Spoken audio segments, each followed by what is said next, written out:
So thank you all for being here. Secretary Levine, Dr. Levine, thank you for being here.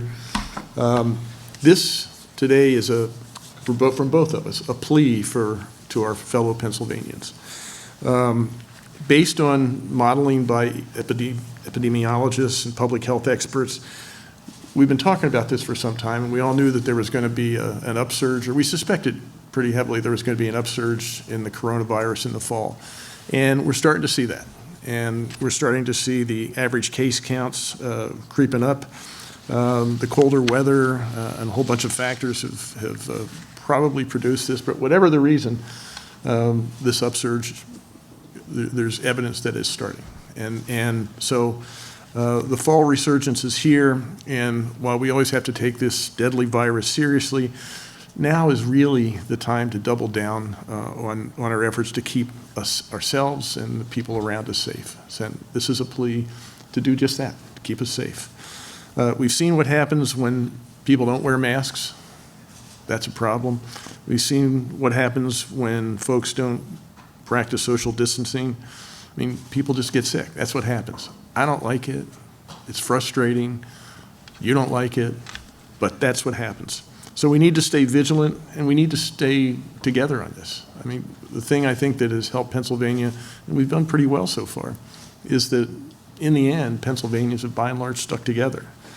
Last week, Dr. Levine introduced the team at the Department of Health that has been preparing for the fall resurgence here in Pennsylvania, and they have really been working hard, doing outstanding work. And I'm proud to have such a strong group of leaders in my administration doing this work. And the whole administration, we've been focused on this. I mean, I know I've been talking about this a lot, that there's going to be a resurgence that's coming, and we've been preparing for it. We have built a robust testing system. We've built a robust contact tracing system. I mean, we've been working on that.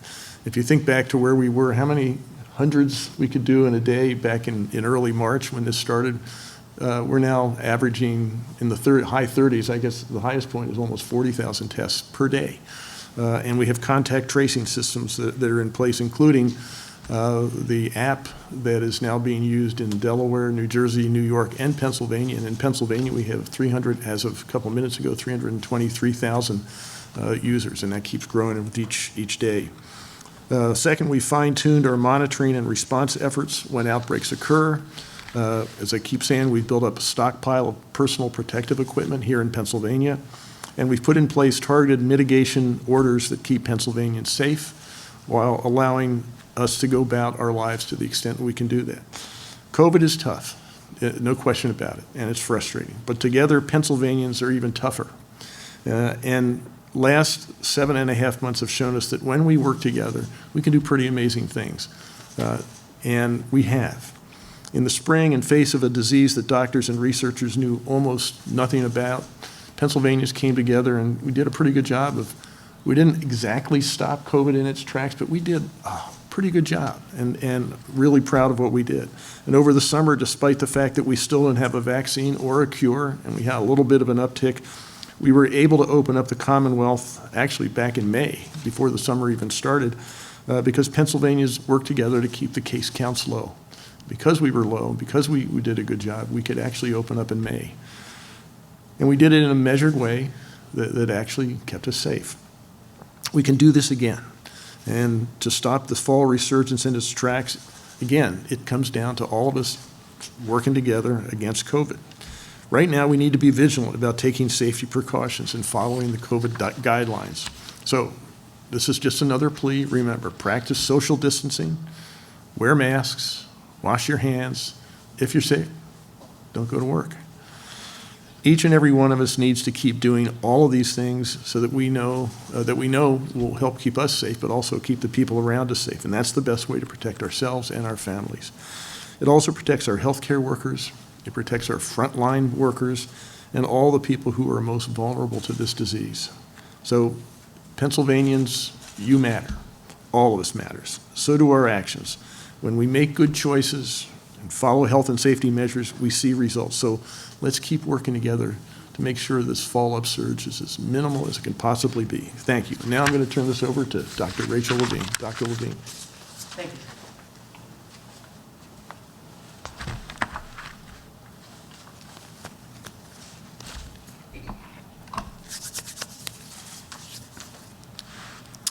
Good afternoon. Thank you, Governor, for your introduction. Today, I would like to discuss some of the data that we are using to assess where Pennsylvania is in regards to the fall resurgence and the COVID-19 pandemic. Today, we reported 1,103 new cases, which brings the total number of COVID-19 cases in Pennsylvania to 183,315.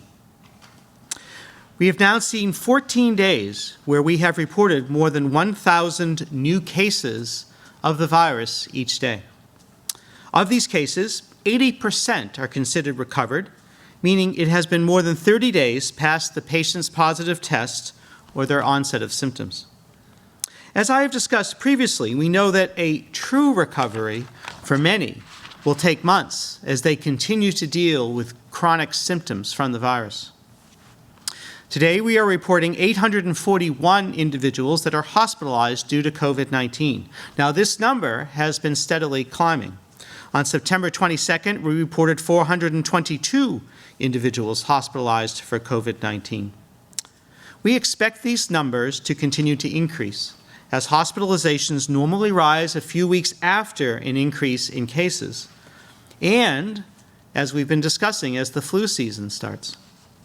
However, these numbers are well below what we saw in the spring, where at our peak, more than 3,000 people had been hospitalized on one day for COVID-19, had been in the hospital for one day. Our healthcare systems are better prepared to address the virus than they were in the spring. But as the governor just discussed, we all have to do our part together to prevent an increase in the spread of COVID-19, an increase in hospitalizations, particularly as flu season is here. Another trend we have been observing is an increase in percent positivity, both statewide and in specific counties.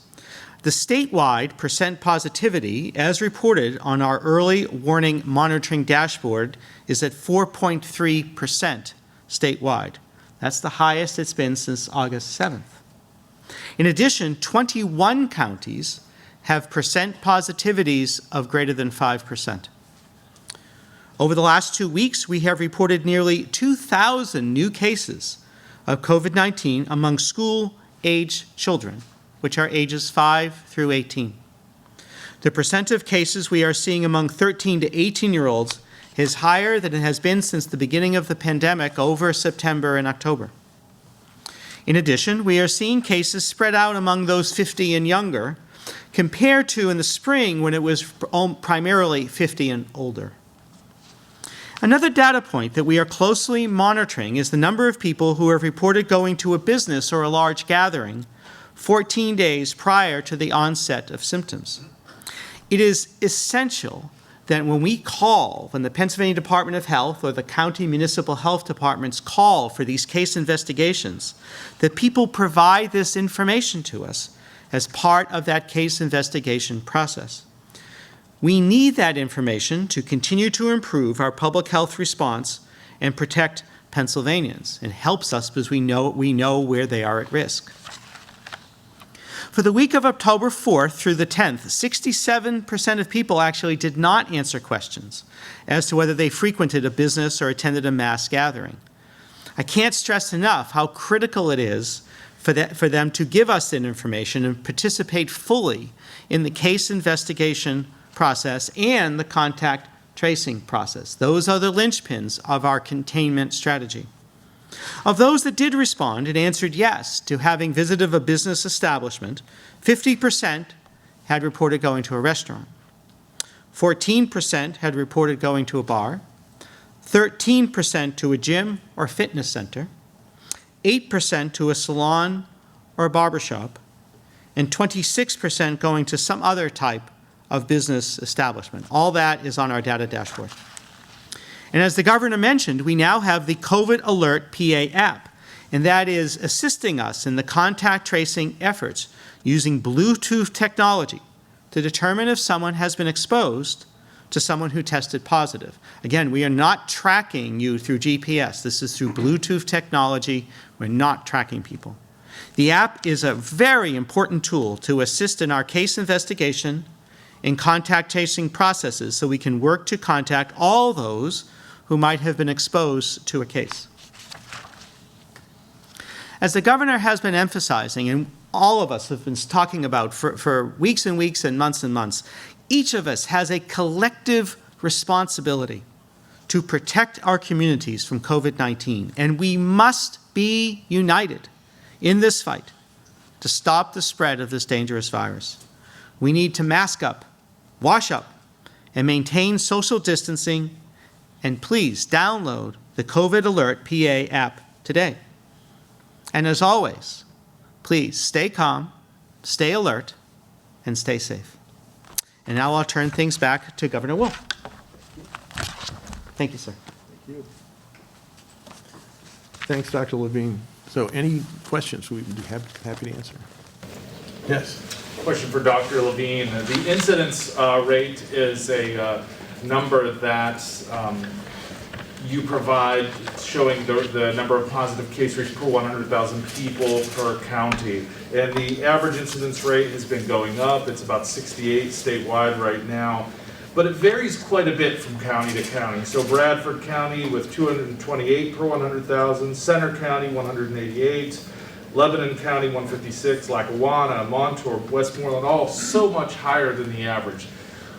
What message does this send those people who live in Bradford, Center, Lebanon, Lackawanna counties? How should they take that number when they see it? What should they be doing differently?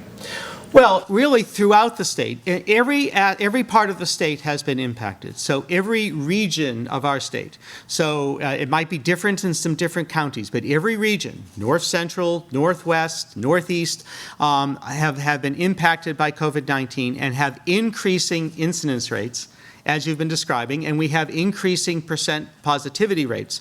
Those are two of the measures that we watch really carefully. It's not true in every single county, but it is true in every region of Pennsylvania. And this highlights the nature of this fall resurgence. This is not just in Pennsylvania, this is throughout the country, particularly in the Midwest and in the Mountain West, but throughout the country, we are seeing this fall resurgence, and we're seeing it in Pennsylvania. And I think the take-home message is that everyone, we're all in this together, and everyone has that collective responsibility. Everyone needs to take this very seriously. They need to wear masks. It's very simple to do. They need to wash their hands and use hand sanitizer. They need to social distance. They need to avoid large gatherings. And so we have seen this. I mean, there might be rural counties that have very low incidence rates, but we have rural counties that have significantly increasing incidence rates. This virus doesn't care whether you're in an urban, suburban, or rural area. North Dakota and South Dakota have some of the highest rates in the country. They are tremendously rural states. And so everybody needs to pay attention to this. Much appreciated, Dr. Levine. Just a quick follow-up, because as you point out, some of these are very rural counties. Are these largely attributed to, and I know I've broken it down from week to week on different counties, sometimes it's a prison, sometimes it's Penn State, but do attitudes towards mask wearing or some of the harmful and false information and false narratives that have been put out there, are they informing what's happening in some of these counties, or are they playing a role? And what can we do about that? Well, so there are a number of different reasons, as the governor mentioned, why we're seeing increases. I mean, in some areas, it might be schools, or it might be a college. In some areas, it might be a correctional institution or long-term care living. But in general, it is large gatherings. It is businesses such as, and we've shown evidence for this, of restaurants and bars and nightclubs.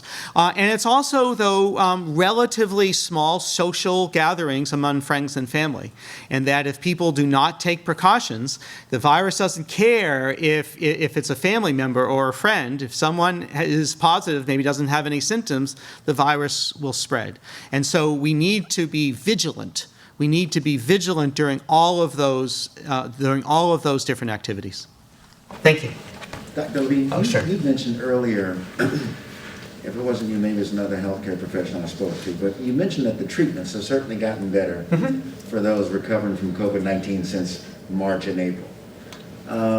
Recently, Governor Christie, former New Jersey Governor Christie, talked about his journey in ICU. Remdesivir, of course, or however you pronounce it, that's available. But he also talked about this Eli Lilly monoclonal cocktail or something like Okay. that. Do Pennsylvanians have access to trial treatments like the president and the former New Jersey governor, or is that decision made with the healthcare networks like UPMC or Sure. something? So, as you've been saying, the medical care for COVID-19 is much better than we were able to provide in the spring. As the governor mentioned, we know so much more about this virus than we knew, when it only been circulating for several months. And so the hospital care is better, the intensive care is better because we know more.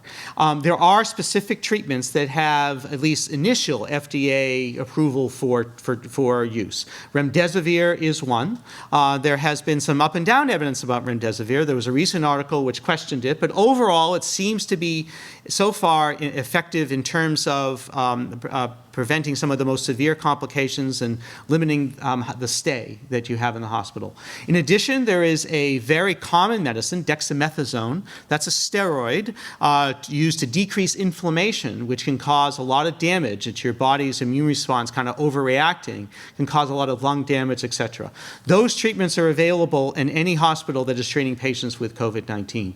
In addition, the FDA has given tentative approval for convalescent plasma, which is plasma from patients who have recovered. It's not clear whether that's helpful or not. Those studies are ongoing. But then you mentioned the monoclonal antibodies and other types of treatments. Those are investigational, which means that they would only be used as part of a study. Now, we have fantastic academic medical centers in Pennsylvania throughout the state who I know are participating in different studies about medications, but they wouldn't just be given to everybody. It would be part of a study. And some hospitals will be participating in those studies, and some hospitals would be participating in other studies. So the participant, forgive me, would be a COVID-19 patient in a hospital? It would be a patient with COVID-19 in the hospital as part of an investigational study for something like the monoclonal antibodies. But not every hospital would be doing that. Who has insurance?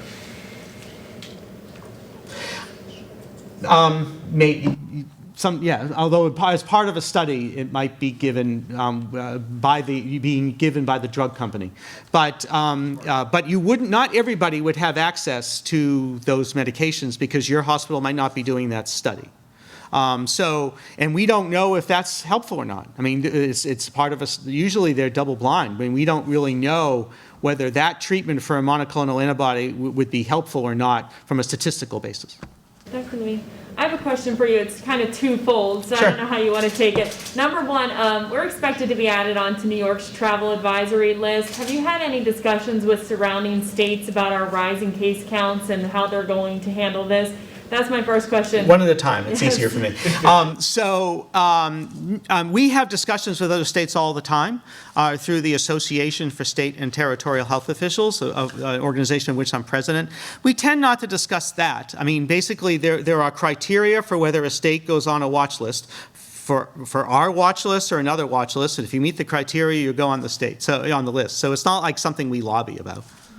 My second question is, something like the Penn State football team, they're expected to travel to Indiana, which is on our state's quarantine list, and then they're going to come back and play something like Ohio State right afterwards. What are your recommendations for that team as they leave the state and come back? That's a real challenge. I think the governor had recommended that.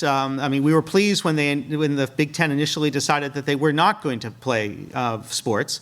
They've since changed their decision, and I think it is a challenge if you're going to a state that has significant incidence rates, and then you come back, which is why we have certain states on a quarantine list. So, certainly I know that they have a lot of protections in terms of masking and social distancing, etc. And they also have very, very frequent testing, which is beneficial as well. But I think that the Big Ten playing is a challenge. Me or Yeah, absolutely. Sorry. We've seen 2 weeks in a row now of new We've seen 2 weeks in a row now of new daily case counts over 1,000. What have you seen as the biggest contributing factor to this spike in cases? Well, I think that, as I had mentioned, one is that the entire United States has significant increases. And we see that with the data that we get from the federal government. Really, almost every state in the country, with a few exceptions, are seeing increases in terms of their incidence rates and their percent positivity. So we've mentioned before, Pennsylvania is not an island, and so we are going to be reflective of what happens in the rest of the United States. We are seeing, when we track very closely any particular outbreaks, and so we have seen outbreaks in colleges. We have seen outbreaks in long-term care facilities, and we'll be speaking actually shortly on a phone call with the Department of Human Services about the RIC program, the Regional Collaborative Program, which is doing a great job helping both agencies with the long-term care facilities. We have seen some outbreaks in correctional institutions, and we work very closely with our own Department of Corrections and then counties on those as well. But from the general public, we are seeing community spread of COVID-19 in every region of Pennsylvania. Maybe not every county, but certainly every region. And so that is from frequenting a restaurant or going to a gathering, or it can be just relatively small gatherings of families and friends where people might not be as vigilant with social distancing and masking. However, someone has a asymptomatic case of COVID-19 and it spreads. And so we're seeing all of that in Pennsylvania, which outlines the importance of the measures that the governor and I have talked about. Do you want to follow? No, I'd actually like to ask a question to Governor Wolf. Yes, of course. Thank you. Yes. Hi, Governor. Thank you. In regards to pre-canvassing mail-in ballots, what kind of conversations have you had with the House and Senate Republican leadership to get a bill passed that would allow that process to begin sooner? Had conversations with the majority leader in the Senate, majority leader in the House, Speaker of the House, have had conversations also with county commissioners, Republicans and Democrats. And I think the pre-canvassing is something, as you know, I supported continue to support the county commissioners. I think they were calling for 21 days. I think there was an appetite to maybe go to 6, 7, part of Senate Republicans, less of an appetite, closer to 4 to 5 days on the House side. So I had direct conversations first to say, let's do something rather than wait for the courts to actually force something on us. Let's take our destiny in our own hands and do something. And last week even talked to the roadblock seemed to be, or the opportunity seemed to be in the House Republican caucus. So had a fairly long phone conversation with Kerry Benninghoff, the majority leader of the House, and thought that my argument was, listen, I know there's some areas we just don't agree, like poll watchers. But there are some areas where we do agree, and where if we take action, we could probably get something done. And like the security on drop boxes, like the need for some days. I know we disagree on the number of days that we ought to take for pre-canvassing, but I think everybody agreed we ought to have some pre-canvassing.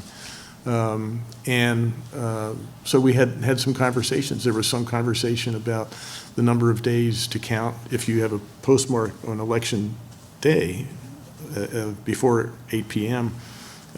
The Supreme Court ruled that we needed to give 3 days to actually count those if they came in not on the day by 8 o'clock on election day. And I was willing to even address partially that. So we had conversations. They didn't lead anywhere, and I understand the House Republicans just put out a press release a few minutes ago saying that that's dead. So I'm taking them at their word. So can you expect anything pre-canvassing wise to happen before? I would love to have pre-canvassing. I would love to I think Republican and Democratic county commissioners, every time I talk to them, this is something they're crying for. They would like to have the ability to actually start to canvass. Right now, it's at 7 a.m. on election day. And they'd like to have a chance to do that before. Again, they were asking for 21 days, which I'm fine with.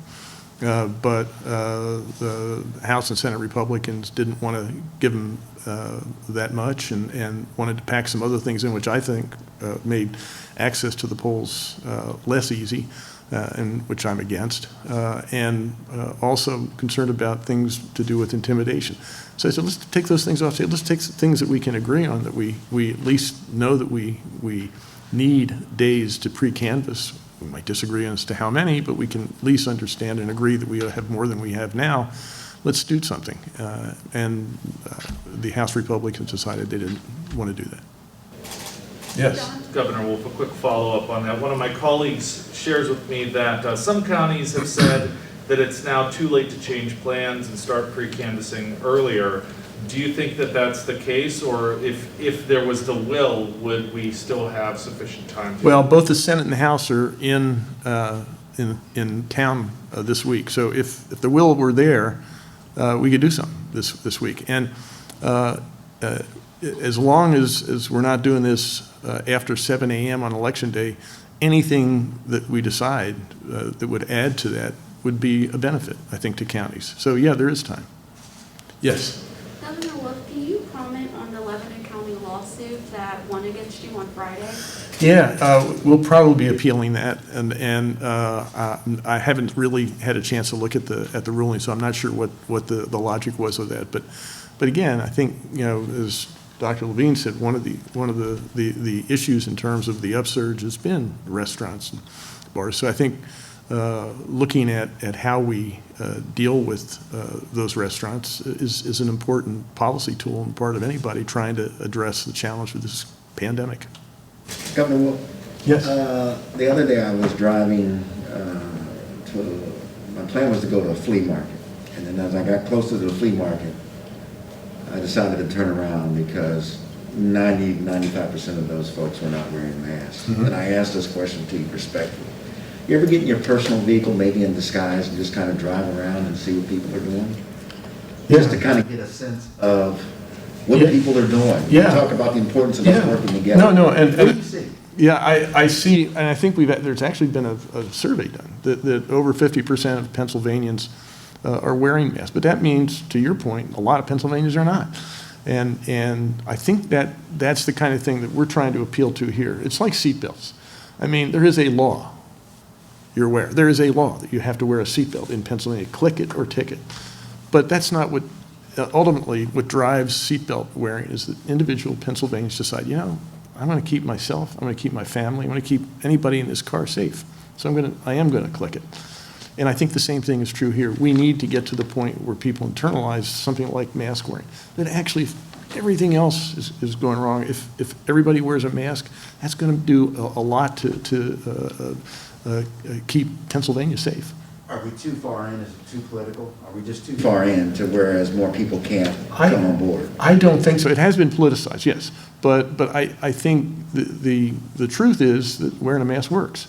And as more and more, truth is wearing a seatbelt works too. And as more and more people figure that out, I think we'll do a better job. And that's going to make a big difference. Thank you. Yep. Anything else? Yes. Can I ask a question for Dr. Levine? You bet. Dr. Levine, there was some conversation about York County hospitalization numbers being inflated mistakenly over the past couple weeks. Do you have any comment on that, or do you know of any error that happened there that causes that inflation in numbers? I have no specific information about that. Okay. Thanks a lot. Thank you so much. Oh. Thank you. When you look at the hospitalization data statewide, and you say 850 doesn't seem that bad, but do you know, are there any specific hospitals themselves that may be straining or close to straining? So we do have that granular information. I don't have it at my fingertips. There are no hospitals in Pennsylvania which are under strain from COVID-19 patients. So we are in a much better position than we were in the spring in terms of hospital capacity, as the governor said, in terms of PPE, in terms of our ability to do containment with laboratory testing and contact tracing, and targeted mitigation efforts in place. And so we face the fall resurgence with better tools than we had before, but it's still a challenge. Thank you. Thank you. Thanks a lot.